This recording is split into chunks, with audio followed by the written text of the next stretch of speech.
Hello friends, आपके अपने YouTube channel साहित्यिक नॉलेज में आपका स्वागत है। फ्रेंड्स, हम पढ़ रहे हैं मनु भंडारी जी की रचना आपका बंटी। यह उपन्यास विधा की रचना है। हम मूल पुस्तक से अध्ययन कर रहे हैं। जैसा कि भूमिका में आपको पता ही है कि इस उपन्यास में 16 भाग हैं, तो आज हम पहला भाग पढ़ रहे हैं। तो चलिए अध्ययन शुरू करते हैं।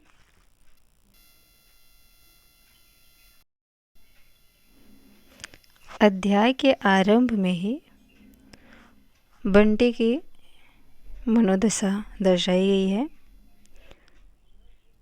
बंटी देख रहा है कि मम्मी ड्रेसिंग के टेबल के पास बैठी तैयार हो रही हैं। बंटी पीछे खड़ा चुपचाप देख रहा है। मम्मी जब भी कॉलेज जाने के लिए तैयार होती हैं, बंटी बड़े कौतूहल से देखता है। जान तो वह आज तक नहीं पाया, पर उसे हमेशा लगता है कि ड्रेसिंग टेबल की इन रंग बिरंगी शीशियों में, छोटी बड़ी डिब्बियों में ज़रूर कोई जादू है कि मम्मी इन सबको लगाने के बाद एकदम बदल जाती हैं। कम से कम बंटी को ऐसा ही लगता है कि उसकी मम्मी अब उसकी नहीं रही, कोई और ही हो गई। पूरी तरह तैयार होकर हाथ में पर्स लेकर मम्मी ने कहा, देखो बेटे, धूप में बाहर नहीं निकलना। हाँ। फिर फूफी को आदेश दिया, बंटी जो खाए वही बनाना, एकदम बंटी की मर्जी का खाना, समझी। चलने से पहले मम्मी ने उसका गाल थपथपाया, बालों में उंगलियां फंसाकर बड़े प्यार से बाल झंझोड़ दिए, पर बंटी जैसे बुत बना खड़ा रहा। बाँह पकड़कर झूला नहीं, किसी चीज़ की फरमाइश नहीं की। मम्मी ने खींचकर उसे अपने पास सटा लिया, पर एकदम चिपक कर भी बंटी को लगा जैसे मम्मी उससे बहुत दूर है। और फिर वे सचमुच ही दूर हो गई। उनकी चप्पल की खटखट जब बरामदे की सीढ़ियों पर पहुंची तो बंटी कमरे के दरवाजे पर आकर खड़ा हो गया। और मम्मी जब फाटक खोलकर सड़क पार करके घर के ठीक सामने बने कॉलेज में घुसी तो बंटी दौड़कर अपने घर के फाटक पर खड़ा हो गया। सिर्फ दूर जाती आवाज़ मम्मी को देखने के लिए। वह जानता है मम्मी अब पीछे मुड़कर नहीं देखेंगी, नपे तुले कदम रखती हुई सीधी चलती चली जाएंगी। जैसे ही अपने कमरे के सामने पहुंचेंगी, चपरासी सलाम ठोकता हुआ दौड़ेगा और चिक उठाएगा। मम्मी अंदर घुसेंगी और एक बड़ी सी मेज के पीछे रखी कुर्सी पर बैठ जाएंगी। मेज पर ढेर सारी चिट्ठियाँ होंगी, फाइलें होंगी। उस समय तक मम्मी एकदम बदल चुकी होंगी। कम से कम बंटी को उस कुर्सी पर बैठी मम्मी कभी अच्छी नहीं लगी। पहले जब कभी उसकी छुट्टी होती तो मम्मी की नहीं होती, मम्मी उसे भी अपने साथ कॉलेज ले जाया करती थी। चपरासी उसे देखते ही गोद में उठाने लगता तो वह हाथ झटक देता। मम्मी के कमरे में एक कोने में ही उसके लिए एक छोटी सी मेज कुर्सी लगवा दी जाती, जिस पर बैठकर वह ड्राइंग बनाया करता। कमरे में कोई भी घुसता तो एक बार हंसी लपेटकर आंखों ही आंखों में जरूर उसे दुलरा देता। तब वह मम्मी की ओर देखता, पर उस कुर्सी पर बैठकर मम्मी का चेहरा अजीब तरह से सख्त हो जाया करता है। लगता है मानो अपने असली चेहरे पर कोई दूसरा चेहरा लगा लिया हो। मम्मी के पास जरूर एक और चेहरा है। चेहरा ही नहीं, आवाज़ भी कैसी सख्त हो जाती है। बोलती हैं तो लगता है जैसे डांट रही हो। बंटी को मम्मी बहुत ही कम डांटती हैं, बस प्यार करती हैं, इसलिए यूँ सख्त चेहरा लिए डांटती प्रिंसिपल की कुर्सी पर बैठी मम्मी उसे कभी अच्छी नहीं लगती। वहाँ उसके और मम्मी के बीच में बहुत सारी चीज़ें आ जाती हैं। मम्मी का नकली चेहरा, कॉलेज की बड़ी सी बिल्डिंग, कॉलेज की ढेर सारी लड़कियाँ, कॉलेज के ढेर सारे काम, थोड़ी थोड़ी देर में बजने वाले घंटे, घंटा बजने पर होने वाली हलचल, इन सब के एक सिरे पर वह रहता है, चुपचाप सहमा सा, और दूसरे पर मम्मी रहती हैं, किसी को आदेश देती हुई, किसी के साथ सलाह मशवरा करती हुई, किसी को डांटती हुई। और इसलिए उसने कॉलेज जाना छोड़ दिया। घर में चाहे वह अकेला रह ले, पर वहाँ नहीं जाता।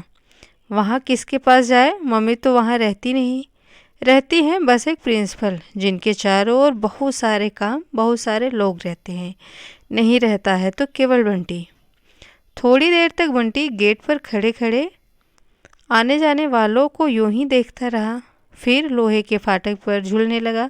सामने से दो लड़के साइकिल पर बातें करते हुए गुजर गए तो उसने सोचा, थोड़ा और बड़ा हो जाएगा तो वह भी 2 पहिए की साइकिल खरीदेगा। वह जानता है मम्मी उसे कभी बाहर निकलकर साइकिल नहीं चलाने देंगी। जाने क्यों, उन्हें हमेशा यही डर लगा रहता है कि वह बाहर निकला और एक्सीडेंट हुआ।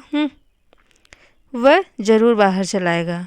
पुलिया पर जब बिना पैडल मारे ही फर्राटे से साइकिल उतरती है तो कैसा मज़ा आता होगा। उसके बाद आंखों के सामने वे बड़े बड़े मैदान तैर गए जो स्कूल जाते समय बस से दूर दूर दिखाई देते हैं।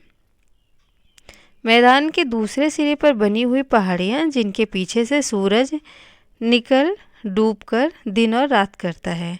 कौन जाने उन पहाड़ियों की तलहटी में कोई साधु बैठा हो, जिसके पास जादू की खड़ाऊँ हो, जादू का कमंडल हो। एक बार जाकर जरूर देखना चाहिए। पर जाए कैसे? साइकिल मिलने से जाया जा सकता है, बस किसी को बताए नहीं और चलता जाए तो पहुंच ही सकता है। पर मम्मी को मालूम पड़ जाए तो बाप रे। मम्मी उसे बहुत ज़्यादा घर से बाहर नहीं जाने देती हैं, पर मम्मी को पता ही नहीं चल पाता कि पलंग पर उनकी बगल में लेटे लेटे वह उन साधुओं की तलाश में कहाँ कहाँ घूमता है। अनदेखे अनजाने पहाड़ों में, जंगलों में, घाटियों में।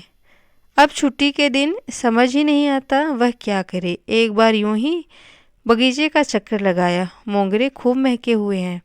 एक एक पौधों को उसने खूब प्यार से छुआ। फिर गिनकर देखा कितनी नई कलियां खिली हैं। हर एक पौधे की फूल पत्तियों का हिसाब किताब उसके पास है। एक दो पौधे की पत्तियां गंदी लगी तो जल्दी से पाइप लेकर उनको धोया, कुछ इस ढंग से जैसे मम्मी सवेरे सवेरे उसका मुंह धुलाती हैं। बस हो गए साफ, चलो अब हवा में झूलो। भीतर आया तो कमरे में घुसते ही नज़र ड्रेसिंग टेबल पर गई। वही रंग बिरंगी शीशियाँ और मम्मी का वही सख्त चेहरा याद आ गया। रूखा रूखा और एकदम बदला हुआ। कैसे बदल जाता है चेहरा, और तब न जाने कितनी बातें एक साथ दिमाग में घुमड़ने लगी। तुम यहाँ खड़े खड़े क्या कर रहे हो बंटी भैया? चलकर नहा काहे नहीं लेते? हाथ में झाड़ू लिए फूफी घुसी तो बंटी ने झाड़ू छीन लिया और उसके हाथ पर झूलता हुआ बोला, फूफी वह कहानी सुनाओ तो, सोनल रानी की, जो सचमुच में डायन थी और रानी बनकर रहती थी। एलो और सुनो, ये कहानी सुनने कहने का वक्त है। काम सारा पड़ा है और तुम्हें कहानी सूझ रही है। कहानी रात में सुनी जाती है, दिन में नहीं। नहीं, मैं अभी सुनूंगा, कोई काम वाम नहीं है। फिर आंखों में जाने कितना कौतूहल भर कर पूछा, अच्छा फूफी वह डायन से रानी कैसे बन जाती थी? उसके पास जादू था?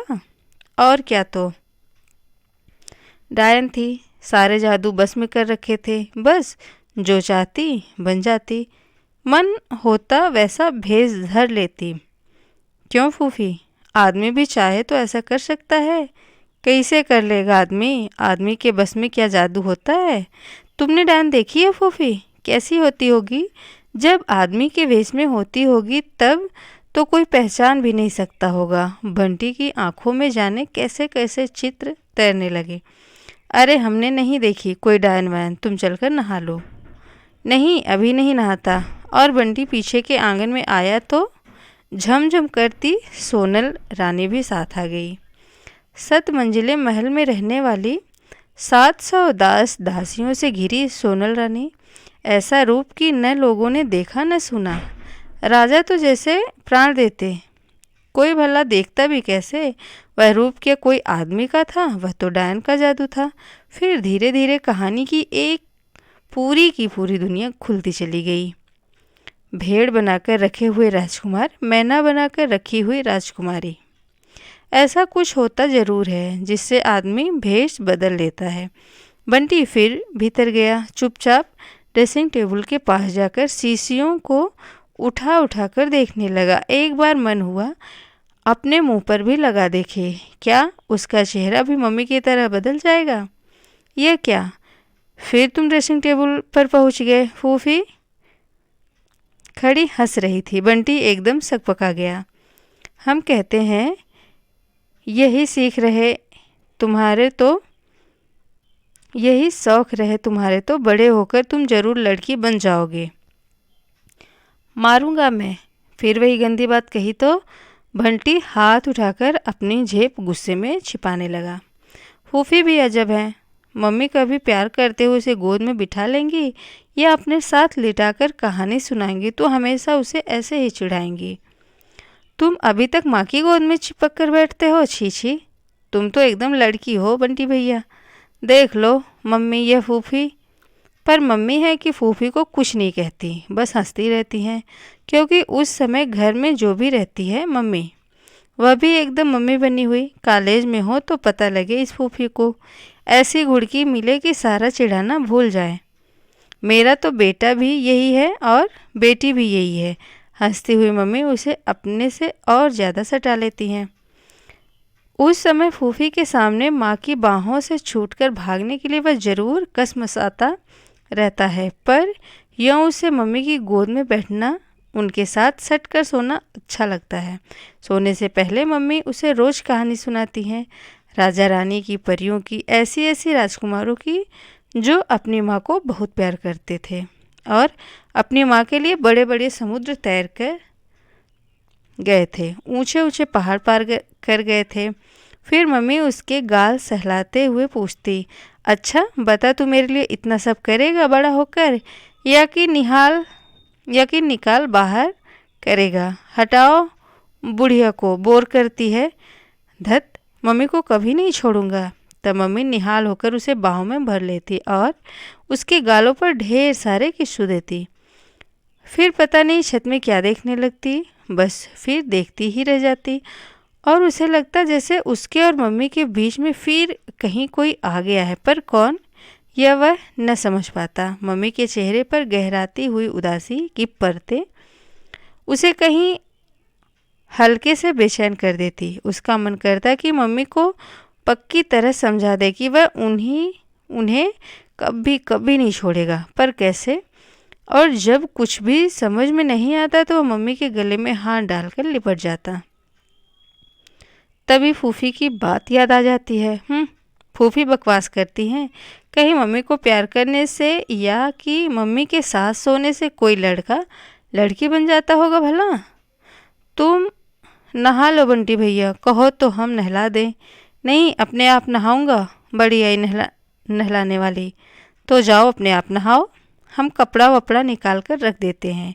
अभी नहीं नहाता, जब मर्जी आएगी नहाऊंगा। फूफी को लेकर अभी भी गुस्सा भरा हुआ है। बंटी ने अपनी अलमारी खोली। मम्मी के खरीदे हुए और पापा के भेजे हुए खिलौनों से अलमारी भरी हुई है। उसने नई वाली बंदूक निकाली, खूब बड़ी सी, और एकदम आंगन में झाड़ू लगाती हुई फूफी की पीठ में नली लगा दी। बोला, अब कहेगी कभी लड़की, कर दूं सूट, गोली से उड़ा दूंगा, हाँ याद रखना। बंटी तब बहुत लाड में होता है, जब बहुत लाड में होता है या बहुत नाराज़ होता है तो फूफी को तू ही कहता है। और क्या, अब तुम हमको बंदूक ही तो मारोगे, इसी दिन के लिए तो पाल पोस कर बड़ा किया है। तब पता नहीं क्यों मम्मी की कोई बात याद आ गई और बंटी का हाथ अपने आप हट गया। ख्याल आया उसने अपनी बंदूक टीटू को तो दिखाई ही नहीं। उसके मुकाबले में टीटू के पास बहुत कम खिलौने हैं, फिर भी ऐसे सान लगाता है जैसे लाट साहब हो। उस दिन कैरम बोर्ड दिखा दिखा कर कितना इतरा रहा था। वह मम्मी से कहकर अपने लिए भी कैरम बोर्ड खरीदेगा, और नहीं तो इस बार पापा आएंगे तो उनसे लेगा। पिछली बार पापा जिस दिन आए थे उसी दिन उनका रिजल्ट निकला था। कितने खुश हुए थे पापा उसका रिजल्ट देखकर। खूब प्यार किया था, शाबाशी दी थी और ढेर सारी चीज़ें दिलवाई थी।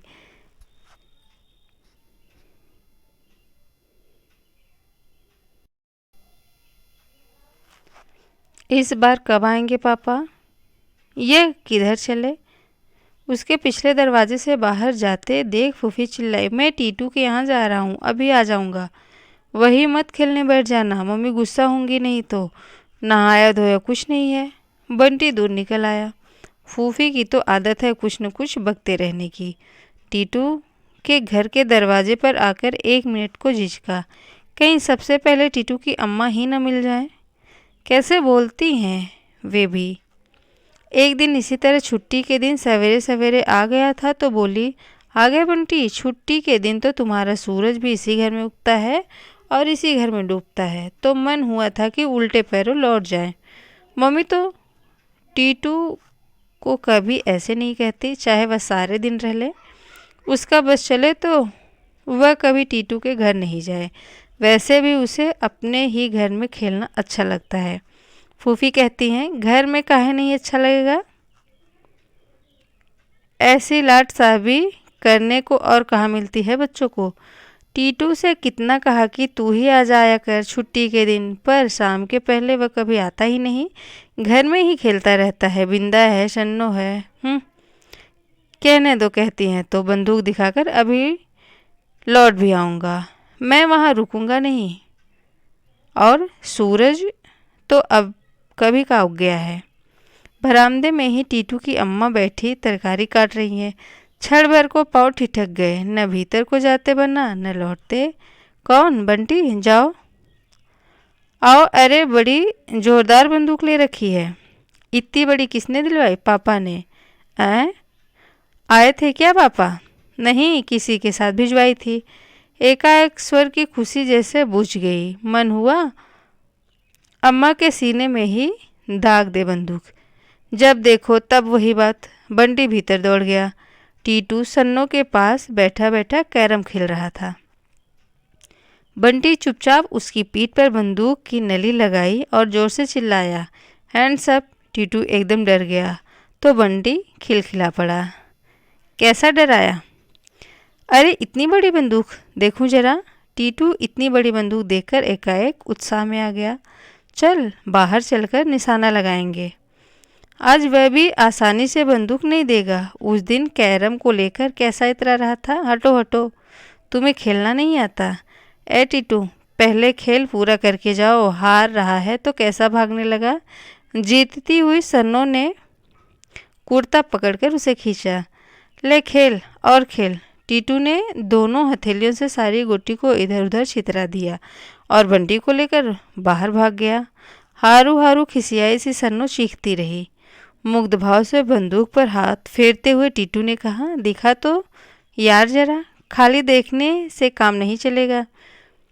समझना पड़ता है, यह कोई 8 आने वाला तमंचा नहीं है जो हर कोई चला ले। बंटी अपने को महत्वपूर्ण महसूस करने लगा। अभी खरीदी है। बड़ी ललचाई सी नज़रों से देखते हुए टीटू ने पूछा, नहीं, पापा ने भिजवाई है। बड़े रौब से बंटी ने जवाब दिया और उसी रौब के साथ वह उसमें कारतूस भरने लगा। चल, तेरे पापा साथ नहीं रहते तब भी तेरे लिए चीज़ें तो खूब भेजते रहते हैं। और क्या, इस बार आएंगे तो मेरे लिए बड़ा वाला मैकेनो लाएंगे। मैं तो मम्मी से जो मांगता हूँ मम्मी भी झट दिलवा देती हैं। बंदूक हाथ में मिल जाती तब तो टीटू फिर भी बंटी के इस रौब को जैसे तैसे झेल लेता, पर खाली बातों का रौब। क्यों रे बंटी, तेरा मन नहीं होता कि पापा तेरे साथ रहे। बंटी का कमज़ोर हिस्सा वह जानता है। बंटी चुप, बस बंदूक के घोड़े को ऊपर नीचे करता रहा। जब यहाँ आते हैं तो तू कहता क्यों नहीं, पर अब शायद रह नहीं सकते। बंटी ने बड़े प्रश्नवाचक भाव से टीटू की ओर देखा। तेरे मम्मी पापा में तलाक जो हो गया है। न चाहते हुए भी बंटी पूछ बैठा, तलाक क्या होता है। तू नहीं जानता, बुद्धू कहीं का। मम्मी पापा की जो लड़ाई होती है ना, उसे तलाक कहते हैं। अरे इतनी बड़ी बंदूक देखूं जरा। टीटू इतनी बड़ी बंदूक देखकर एकाएक उत्साह में आ गया।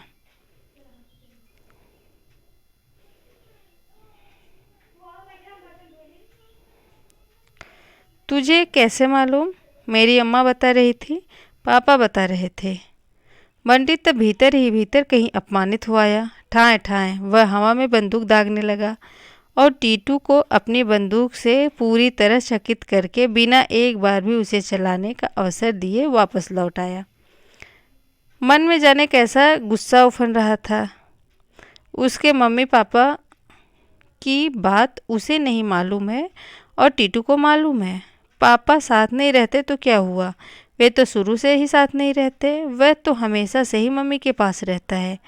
उसकी मम्मी कोई ऐसी वैसी हैं, कॉलेज की प्रिंसिपल हैं। आते जाते लोग कैसे सलाम ठोकते हैं, करेगा कोई ऐसे सलाम इनकी अम्मा को।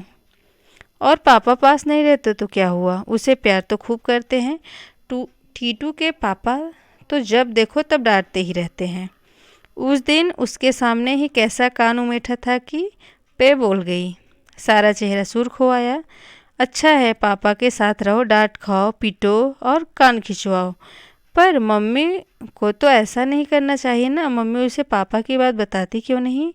कितनी ही बार उसने मम्मी से यह बात जाननी चाहिए, पर जब भी वह ऐसी बात करता है मम्मी का चेहरा जाने कैसा कैसा हो जाता है। उसे डर सा लगने लगता है। फिर उससे कुछ भी नहीं पूछा जाता। इस बार पापा आएंगे तो वह पापा से पूछेगा कि वे दोनों दोस्ती क्यों नहीं कर लेते। पापा तो उसकी बात बहुत मानते हैं, जहाँ कहता है वही घुमाने ले जाते हैं, जो मांगता है वही दिला देते हैं। यह बात नहीं मानेंगे। अब तो वह बड़ा हो गया है, पापा को समझा सकता है, पर मम्मी पापा की लड़ाई क्यों हुई? मम्मी कभी पापा की बात नहीं करती। पापा आते हैं तो सर्किट हाउस में ठहरते हैं, मम्मी को बुलाते भी नहीं है, मम्मी की बात भी नहीं करते। क्या इतने बड़े बड़े लोग भी लड़ते हैं ऐसी लड़ाई जिसमें कभी दोस्ती ही ना हो? क्या मम्मी को पापा की याद नहीं आती होगी? शाम को मम्मी लॉन में पलंग डालकर लेटी हैं। मौसम में हल्की सी ठंडक है, पर फिर भी बाहर खूब अच्छा लग रहा है। मम्मी की छाती पर एक खुली हुई किताब उल्टी रखी है। आसमान में जाने क्या देख रही हैं मम्मी? बंटी दौड़ दौड़ कर क्यारियों में पानी डाल रहा है। टीटू पाइप लेकर पौधे धो रहा है। धुलकर पत्तियां कैसी चटकीली उठती हैं। रात रानी की महक धीरे धीरे चारों ओर फैलने लगी। हर पौधे, हर फूल और हर गंध के साथ बंटी का जैसे बड़ा गहरा संबंध है। पानी दे चुकने के बाद बंटी ने एक बड़ा सा मोगरे का फूल तोड़ा। इस बगीचे में से फूल तोड़ने का अधिकार केवल बंटी का ही है, क्योंकि यह बगीचा केवल उसी का है। बिना उससे पूछे तो मम्मी भी नहीं तोड़ सकती। फूल लेकर वह चुपचाप गया और लेटी हुई मम्मी के बालों में खोज दिया। मम्मी बड़ा मीठा सा मुस्काई और पकड़कर उसे अपने पास खींच लिया। लाड कर रहा है मम्मी का। और बैठकर फूल को ठीक से पीछे की ओर लगा लिया। इस समय मम्मी कितनी अच्छी लग रही हैं। वैसे तो शाम के समय मम्मी बिल्कुल उसकी अपनी हो जाती हैं। बालों में खूब ढीली ढाली चोटी और चेहरा भी एकदम मुलायम सा। कोई तनाव नहीं, कोई शक्ति नहीं। हमेशा ही इस समय बंटी को मम्मी बहुत अच्छी लगती हैं, बहुत सुंदर भी। कभी कभी वह मम्मी की नज़र बचाकर एकटक मम्मी को देखता रहता है।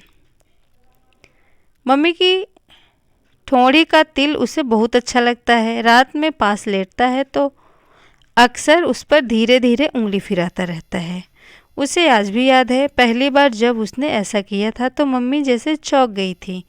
एकदम उसका हाथ हटा दिया था और बड़ी देर तक उसके चेहरे पर जाने क्या देख रही थी, अजीब अजीब नज़रों से।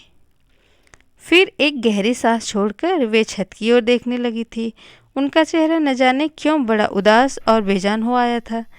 वह जैसे भीतर ही भीतर सहम गया था। उसकी समझ में ही नहीं आया कि आखिर उसने ऐसा क्या कर दिया जो मम्मी इतनी उदास हो गई। और उसने तय कर लिया कि अब वह कभी भी तिल पर हाथ नहीं रखेगा। पर 3-4 दिन बाद मम्मी ने खुद उसकी उंगली लेकर तिल पर रख दी।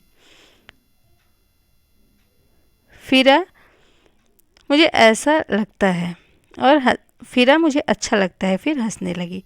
मम्मी भी सचमुच अजीब हैं, इन्हें कभी कभी कुछ हो जाता है। आज रात में तिल पर उंगली फेर फेर कर ही बात करेगा, पापा वाली बात।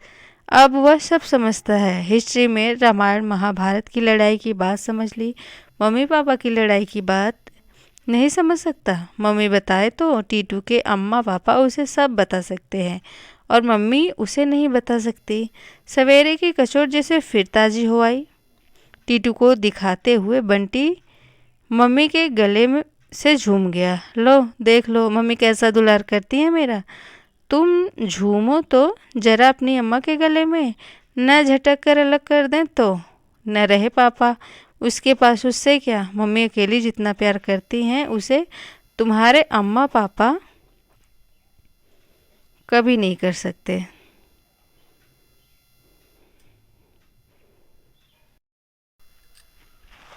बंटी बहस करता है। मैं नहीं सुनाती थी तुझे कहानी? मम्मी पापा हम लोग के साथ क्यों नहीं रहते? मम्मी चुप। आज टीटू कह रहा था। क्या कह रहा था टीटू? मम्मी एकदम बंटी पर झुकाई। आवाज़ की शक्ति से बंटी जैसे एक क्षण को सहम गया। बता क्या कह रहा था टीटू? टीटू कह रहा था कि तेरे मम्मी पापा का तलाक हो गया है, अब पापा कभी हमारे साथ नहीं रह सकते। बंटी ने जैसे तैसे कह दिया। क्यों रे, तू और टीटू यही सब बातें करते रहते हो? मम्मी की आवाज़ में गुस्सा था या दुख पता नहीं चला। मैं नहीं करता मम्मी, टीटू ही कह रहा था। मुझे तो तलाक का मतलब भी नहीं मालूम। उसी ने बताया कि मम्मी पापा की लड़ाई को तलाक कहते हैं। जब देखो उनके घर वाले पापा की बात ज़रूर करते हैं। बंटी रुआसा हो आया। मम्मी एकदम ढीली हो आई। ठंडी सांस खींचकर बोली, करने दो। इन लोगों के पास ये बातें न हो तो ये जिए कैसे बेचारे? फिर बंटी को अपने पास खींचती हुई बोली, पापा नहीं रहते हैं तो क्या, मैं तो हूँ तेरे पास। और उसके बाद बंटी से कुछ भी नहीं पूछा गया, कुछ भी नहीं कहा गया। मम्मी उसे कितना ही प्यार करें फिर भी वह मम्मी से कहीं डरता ज़रूर है। कितनी बातें सोची थी उसने आज कहने के लिए। दिन में कई बार दोहरा दोहरा कर भी देख लिया था, पर हमेशा की तरह बात बीच में ही टूट गई। मम्मी चुप चुप उसके बालों और गालों पर उंगलियां फिराने लगी। दोनों चुप हो गए तो दूर लेटी फूफी की आवाज़ ही हवा में थिरकती रही। उखड़ा बिखरा स्वर, मेरे तो गिरधर गोपाल दूसरा न कोई। हवा में ठंडक बढ़ गई। चल भीतर चल। और बंटी मम्मी के पीछे पीछे अंदर चला गया। बाहर था तो जैसे मन के सारे प्रश्न चारों ओर फैले हुए थे। कमरे में आते ही सब सिमट कर मन में समा गए और बंटी को एक अजीब सी बेचैनी होने लगी। कैसे पूछे वह? क्यों नहीं बताती मम्मी उसे? अच्छा, मम्मी को क्या कभी भी पापा की याद नहीं आती? वह तो टीटू या कुन्नी से अगर लड़ाई कर लेता है तो 2-3 दिन तो बिना बोले रह लेता है। अकेले अकेले खेलता रहता है, पर उसके बाद तो ऐसा जी घबराने लगता है कि बोले बिना रहा नहीं जाता। कुछ न कुछ बहाना निकाल कर फिर दोस्ती कर लेता है। अकेला अकेला खेले भी कितने दिन तक आखिर? पर मम्मी तो हमेशा से ही अकेली रह रही हैं। तलाक में फिर क्या दोस्ती हो ही नहीं सकती। किससे पूछे? कल टीटू से ही पूछेगा। टीटू अगर तलाक की बात जानता है तो तलाक की दोस्ती की बात भी ज़रूर जानता होगा। फ्रेंड्स, पहला भाग पूरा हुआ तो इस सेशन में इतना ही। अगले भाग को लेकर हम अगले सेशन में मिलेंगे। वीडियो यदि आपके लिए उपयोगी है तो वीडियो को लाइक और शेयर ज़रूर कीजिए। चैनल पर यदि नए हैं तो चैनल को सब्सक्राइब ज़रूर कीजिएगा। Thanks for watching this video.